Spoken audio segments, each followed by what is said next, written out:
அஸ்ஸலாமு அலைக்கும் ஃப்ரெண்ட்ஸ். இந்த வீடியோ பார்த்தீங்கன்னா லாஸ்ட் வீக் எடுத்த வீடியோ தாங்க. ஸோ லாஸ்ட் வீக் பார்த்தீங்கன்னா ஒரு நாள் எப்போ எடுத்தேன்றது எனக்கே மறந்துடுச்சு. ஸோ மணத்தக்காளி கீரை வந்து சமைக்கணும் அப்படின்னு டிசைட் பண்ணியிருந்தேன்.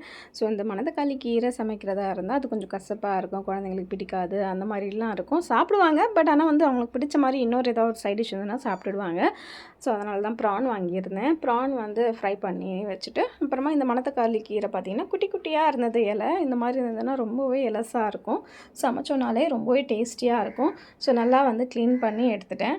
ஸோ க்ளீன் பண்ணிட்டதுக்கு அப்புறமா தான் நான் வந்து இதை நல்லா வாஷ் பண்ணிவிட்டு கட் பண்ணுவேன். அதுக்கு முன்னாடி வந்து வாஷ் பண்ணுறதுக்கு முன்னாடி எப்போவுமே கட் பண்ண வேண்டாம்.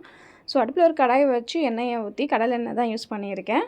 கூடவே வந்து வெங்காயம் கட் பண்ணி போட்டுட்டேங்க.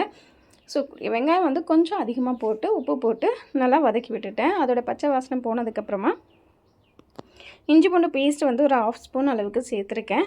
நார்மலாகவே வந்து நம்ம வீட்டில் நம்ம வெயிலும் அதிகமாக இருக்கிறதுனால நம்ம வீட்டில் வந்து பார்த்திங்கன்னா மேலே டெரஸில் வந்து வீடு இல்லை. ஸோ அதனால் நிறைய ஹீட் வந்து அப்படியே கீழே இறங்குற மாதிரி இருக்குது. ஸோ அதனாலேயே வந்து பாடி ஃபுல்லாக வந்து ஹீட்டாகி வாய் பொங்குன மாதிரி ஆனதுனால, வாய் புண்ணாக இருக்கிறதுனால ஸோ இந்த மணத்தக்காளி கீரை அப்படியே சாதத்துலேயே போய் செஞ்சு சாப்பிட்லான்னு டிசைட் பண்ணியிருக்கோம். ஸோ அதனால் இது வதக்கிட்டு இருக்கேன். இது பச்சை வாசனை போனதுக்கப்புறமா இஞ்சி பூண்டு பேஸ்ட்டோடையது நான் என்னோடய ஸ்டைலில் நான் எப்படி செய்வேன்றதை நான் உங்களோட ஷேர் பண்ணியிருக்கேன். சிறுபருப்பு வந்து நான் ஆல்ரெடி ஊற போட்டிருந்தேன். அந்த பச்சை வாசம் போனதுக்கப்புறமா தக்காளி, ஒரு சின்ன தக்காளி போட்டாலே போதும். அப்புறமா கொஞ்சோண்டு மஞ்சள் தூள், கொஞ்சோண்டு மிளகாய்த்தூள். ஸோ பச்சை மிளகாய் நான் சேர்க்கலை, சும்மா லைட்டாக மிளகாய் தூள் மட்டும் சேர்த்துட்டு இது கூடவே வந்து நம்ம ஊற வச்ச சிறுபருப்பையுமே சேர்த்துக்கலாம்.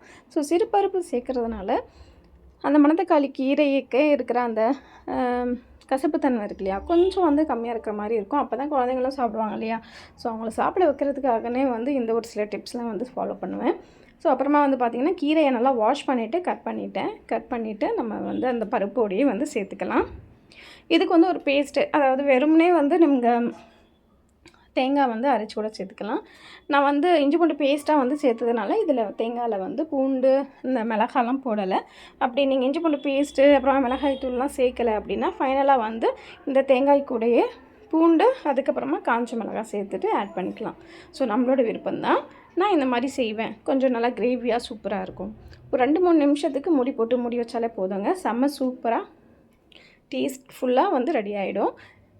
இது அப்படியே வந்து சாதத்தில் பிசைஞ்சு சாப்பிட்றதுக்கு அருமையாக இருக்குங்க. இந்த சைடு பார்த்திங்கன்னா ப்ரானுமே வந்து வாஷ் பண்ணி எடுத்துகிட்டு அந்த ப்ரான் தலை, ப்ரான் எல்லாத்தையுமே வந்து சும்மா லைட்டாக மசாலா போட்டு ஃப்ரை பண்ணிகிட்ருக்கேன். அவ்வளோதாங்க. லஞ்சுக்காக செம்ம சூப்பர் டேஸ்டியான சுட சுட சாதம், அப்புறமா அந்த கூட்டு, கீரை கூட்டு, சீப்பர் போட்டு கூட்டு மாதிரி செஞ்சுருக்கேன். இதுவே வந்து சாதத்தில் பிசைஞ்சு சாப்பிட்றதுக்கு சூப்பராக இருக்கும். அப்புறமா சீசனாக இருக்கக்கூடிய மாம்பழம். இந்த மாம்பழம் பார்த்திங்கன்னா ரொம்பவே டேஸ்டியாக இருந்ததுங்க. ஸோ கண்டிப்பாக ட்ரை பண்ணுங்கள். காலையில் பார்த்திங்கன்னா குழந்தைங்களுக்கு பீட்ரூட் சாதம் வந்து கிளறி கொடுத்துருந்தேன். ஸோ அதனால் பீட்ரூட் பொரியலுமே கொஞ்சம் இருக்குது, கூடவே வெள்ளரிக்காய். இது தாங்க அன்றைக்கி லஞ்சாக இருந்தது. ஸோ யாருக்கெல்லாம் இந்த காம்பினேஷன் பிடிக்கும்னு சொல்லுங்கள். இந்த மாதிரி கீரை வந்து நீங்களும் சமைச்சு சாப்பிடுங்க. சம்மர் சீசனில் ரொம்பவே நல்லது. கண்டிப்பாக ட்ரை பண்ணி பார்த்துட்டு உங்கள் ஃபீட்பேக் என்னென்னு கமெண்ட் செக்ஷனில் சொல்லுங்கள்.